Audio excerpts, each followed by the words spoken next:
Thank you, Mr. Chairman. As we sit here today, the economic health of the United States remains fragile. Unemployment numbers continue to be unacceptably high while small businesses struggle to access credit and families struggle to simply pay their bills. With that in mind, this committee remains committed to examine the economic trade-offs of current and proposed regulations and to define the limits of regulators in an effort to put this country back on the path to growth and prosperity. In the spirit of this process, the House Oversight Committee again welcomes Professor Warren, who has led the formation of the Consumer Financial Protection Bureau, set to launch on July 21st. Although the CFPB is not directly subject to congressional appropriations, I hope that our witness will be forthcoming to Congress and the American public about its processes, decisions, and budget today and for years to come. It is not a secret that the activity and formation of the CFPB has been controversial. Numerous questions regarding the scope of the CFPB's activity in the mortgage settlement case and the Bureau's regulatory limits remain unanswered.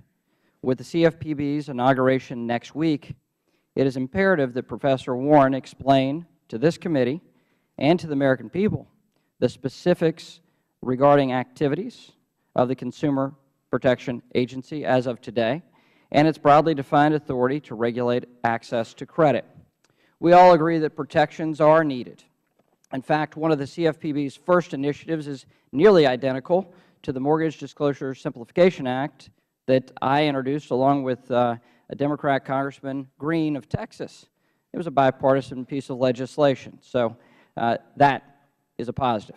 With that said, the majority of rules and regulations coming from the CFPB will not be based on bipartisan ideas and will never require a vote.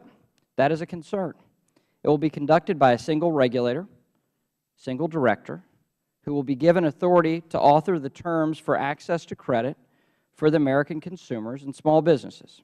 With meager oversight, they will be left outside the window of congressional appropriations. To make matters worse, Professor Warren has continued to evade questions about the types of financial products that the CFPB would ban or restrict. Businesses and investors are sitting on the sidelines due to regulatory and economic uncertainty. There are many questions left unanswered. What will the CFPB do? How will it proceed? And what are the costs incurred by the American consumers for these regulations? Because there will be costs. Professor Warren's evasive non-answers only further contribute to this climate of tepid investment and slow job growth. I fear that the actions by the CFPB that limit access to credit and increase its costs will only further damage a struggling economy. The only clear thing about the CFPB in its current form is that it will have extraordinary reach and control over individual consumer decisions while having an unparalleled lack of oversight and accountability by the American people. As Professor Warren continues to work to stand up the CFPB by next week, it is the Oversight Committee's obligation to continue to ask the questions of the Bureau, to be clear about its regulatory limits and proposals to restrict access to credit.